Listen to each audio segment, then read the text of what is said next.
ആകാശവാണി.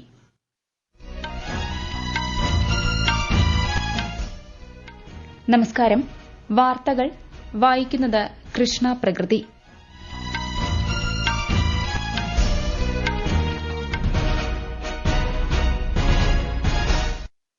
പ്രധാന വാർത്തകൾ.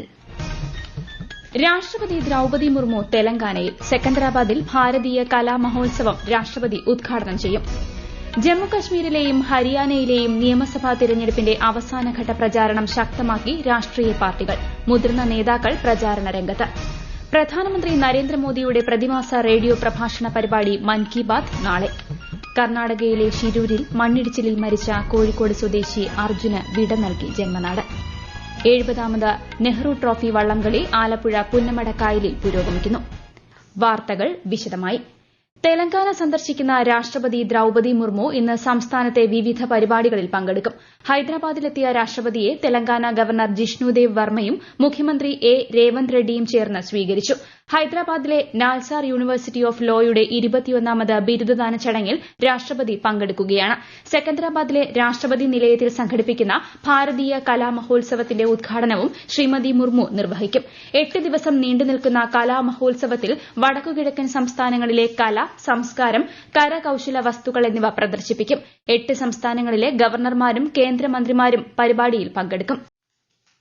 ന്യൂയോർക്കിൽ 79ാമത് യുഎൻ പൊതുസഭയുടെ ഉന്നതതല സമ്മേളനത്തെ വിദേശകാര്യമന്ത്രി എസ് ജയശങ്കർ ഇന്ന് അഭിസംബോധന ചെയ്യും.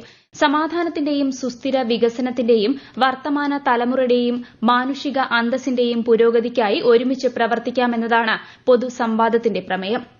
ബിംസ്റ്റെക് ഉച്ചകോടിക്ക് മുന്നോടിയായുള്ള വിദേശകാര്യമന്ത്രിമാരുടെ അനൌപചാരിക യോഗത്തിന് കേന്ദ്ര വിദേശകാര്യമന്ത്രി എസ് ജയശങ്കർ അധ്യക്ഷത വഹിച്ചു. യോഗത്തിൽ ആരോഗ്യം, ഭക്ഷ്യസുരക്ഷ, വ്യാപാരം, നിക്ഷേപം, സമ്പദ്വ്യവസ്ഥ, ഊർജ്ജം എന്നീ വിഷയങ്ങളിൽ ചർച്ച നടന്നതായി ശ്രീ ജയശങ്കർ സമൂഹമാധ്യമത്തിൽ പറഞ്ഞു. യുഎൻ പൊതുസഭയിൽ പാക് പ്രധാനമന്ത്രി ഷെഹ്ബാസ് ഷെരീഫിന്റെ പരാമർശത്തെ രൂക്ഷമായി വിമർശിച്ച് ഇന്ത്യ. ഭീകരവാദം, മയക്കുമരുന്ന് കടത്ത്, അതിർത്തി കടന്നുള്ള ഭീകരപ്രവർത്തനം എന്നിവയ്ക്ക് പേരുകേട്ട ഒരു സൈനിക രാജ്യം ലോകത്തിലെ ഏറ്റവും വലിയ ജനാധിപത്യത്തെ ആക്രമിക്കുന്നതായി ഇന്ത്യ മറുപടി നൽകി. ഇന്ത്യയിലേക്ക് അതിർത്തി കടന്നുള്ള ഭീകരപ്രവർത്തനത്തിന് പാകിസ്ഥാൻ സഹായമൊരുക്കുന്നതായി യുഎൻ പൊതുസഭയിൽ ഇന്ത്യൻ നയതന്ത്രജ്ഞ ഭാവിക മംഗളാനന്ദൻ വിമർശിച്ചു. ഇന്ത്യൻ പാർലമെന്റിലും സാമ്പത്തിക തലസ്ഥാനമായ മുംബൈയിലും തീർത്ഥാടന പാതകളിലും ആക്രമണം നടത്തിയതായും അവർ പറഞ്ഞു. അത്തരമൊരു രാജ്യം ഹിംസയെപ്പറ്റി സംസാരിക്കുന്നത് കാപട്യത്തിന്റെ അങ്ങേയറ്റമാണെന്നും ശ്രീമതി ഭാവിക പ്രതികരിച്ചു. ജമ്മുകശ്മീരിലെ 3ാം ഘട്ടത്തിലേക്കും ഹരിയാനയിലെ ഏകഘട്ട നിയമസഭാ തെരഞ്ഞെടുപ്പിലേക്കുമുള്ള പ്രചാരണം ഊർജ്ജിതമായി പുരോഗമിക്കുന്നു. ചൊവ്വാഴ്ചയാണ് ജമ്മുകശ്മീരിൽ തിരഞ്ഞെടുപ്പ് നടക്കുക.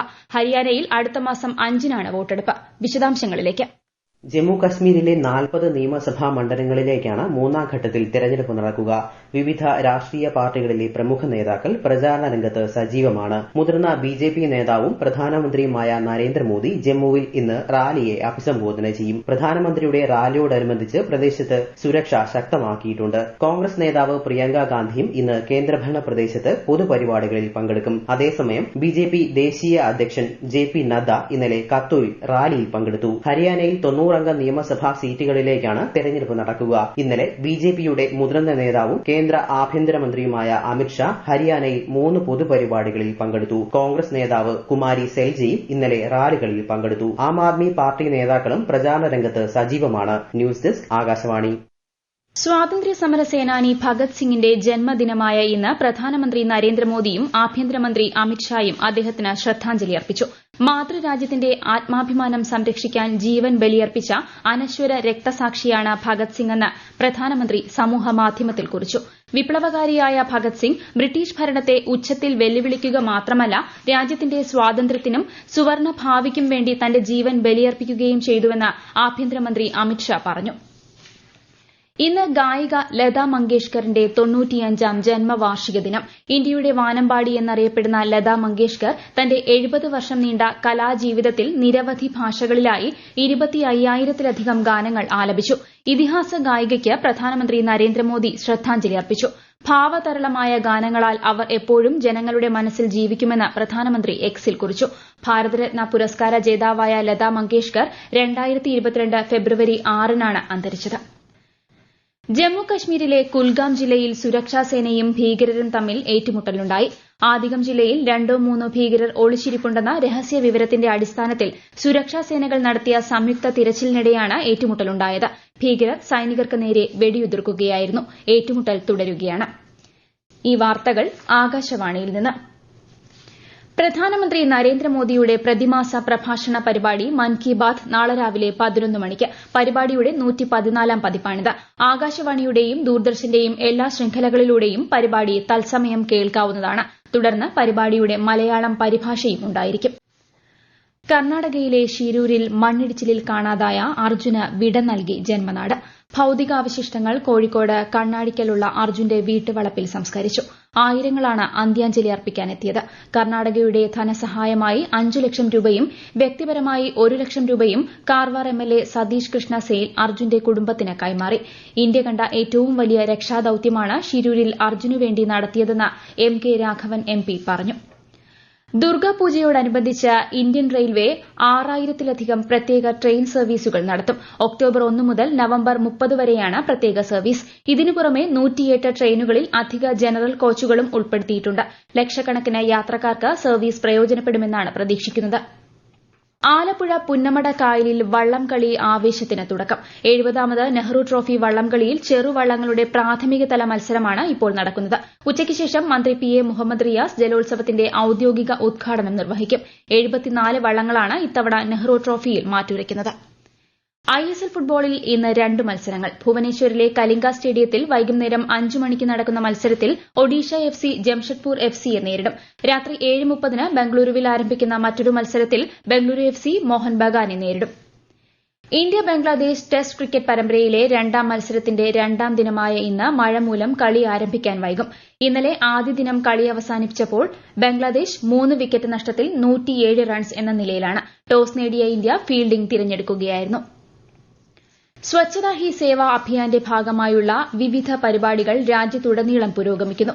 വിവിധ വകുപ്പുകളുടെയും സംഘടനകളുടെയും നേതൃത്വത്തിൽ ശുചീകരണ പ്രവർത്തനങ്ങൾ, ബോധവൽക്കരണം, ഏക് പേഡ് മാ കെ നാം വൃക്ഷത്തൈ നടീൽ തുടങ്ങിയവ നടത്തിവരികയാണ്. കേന്ദ്ര വാണിജ്യ വ്യവസായ മന്ത്രാലയത്തിന് കീഴിലുള്ള റബ്ബർ ബോർഡ് കോട്ടയം നഗരസഭയിലെ വിവിധ ഇടങ്ങളിൽ ശുചീകരണ യജ്ഞം സംഘടിപ്പിച്ചു. 2023-24 സാമ്പത്തിക വർഷത്തിൽ രാജ്യത്തെ ഓഹരി വിപണികളിലെ വിദേശ പോർട്ട്ഫോളിയോ നിക്ഷേപം 3,39,066 കോടി രൂപയായി വർദ്ധിച്ചതായി കേന്ദ്ര സർക്കാർ.